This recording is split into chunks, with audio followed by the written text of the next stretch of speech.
আমি আগামীকাল থেকে আশা করব কোনো ধরনের বিশৃঙ্খলা যেন ইন্ডাস্ট্রি এলাকায় সৃষ্টি না হয়। যদি আগামীকাল থেকে কোনো রকমের ইন্ডাস্ট্রি এলাকায় সৃষ্টি হয়, এই জন্য কিন্তু আপনারা যারা সিগনেচার করেছেন আপনারাই কিন্তু দায়ী হবেন।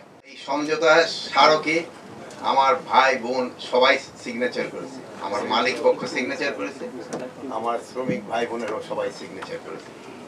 এখন এই যে সমঝোতা চুক্তিটা বা স্মারক যেটি বলেন না কেন, এটা আমরা সবাই মেনে চলবো, এটা আমাদের সবাইকে অঙ্গীকার করতে হবে।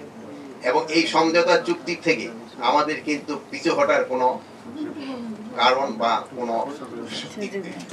কারণ কিন্তু কোনো কিছু নাই। এটা কেউ কোনো কিছু বাহানা দিয়ে যে না আমি এটা এখন মানবো না, এটা কিন্তু করতে পারবেন না।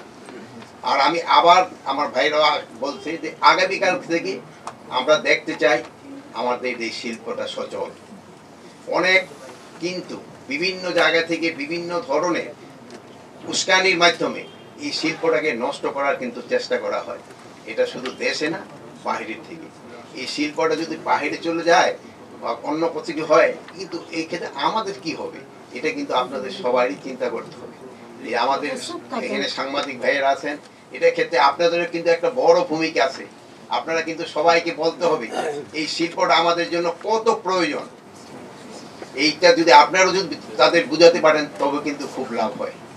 আর একটা আমি পরিশেষে একটা কথাই বলবো যে আইন শৃঙ্খলা পরিস্থিতি আপনারা কোনো অবস্থায় নিজেদের হাতে নেবেন না। আর আমি আগামীকাল থেকে আশা করব কোনো ধরনের বিশৃঙ্খলা যেন ইন্ডাস্ট্রি এলাকায় সৃষ্টি না হয়। যদি আগামীকাল থেকে কোনো রকমের ইন্ডাস্ট্রি এলাকায় সৃষ্টি হয়, এই জন্য কিন্তু আপনারা যারা সিগনেচার করেছেন আপনারাই কিন্তু দায়ী হবেন। আপনারা এখানে সাইন করছেন, আপনারা এটার জন্য দায়ী হবেন, এই বিশৃঙ্খলার জন্য। সেই সময় আপনারা কিন্তু পিছু হতে পারবেন না। তা আমি আপনারা এখানে যারা উপস্থিত আছেন, আপনারা যদি সবাই চেষ্টা করেন, আমার মনে হয় আইন শৃঙ্খলা পরিস্থিতি কোনোভাবে অবনতি হবে না এবং আগামীকাল থেকে সব শিল্প খোলা থাকবে। আমার ভাই বোনদের কাছে আমি এই আবেদন করছি, আপনারা সিগনেচার করলে হবে না, আপনাদের মনে থেকে আসতে হবে যে এই শিল্প আমাকে বাঁচাতে হবে। এই শিল্পই কিন্তু আমাদের সব কিছু দিয়ে যাচ্ছে, শুধু আপনাদের না, দেশবাসীকেও দিয়ে যাচ্ছে। এটাও আমাদের মনে করবেন। এইটা কিন্তু জনগণের হয়ে গেছে। যদি এই শিল্পের উপরে আপনারা বলছেন যে 1.5 কোটি লোক নির্ভরশীল, আমি বলবো না পুরো বাংলাদেশে এটার উপরে নির্ভরশীল। এই জন্য আপনাদের খেয়াল রাখতে হবে।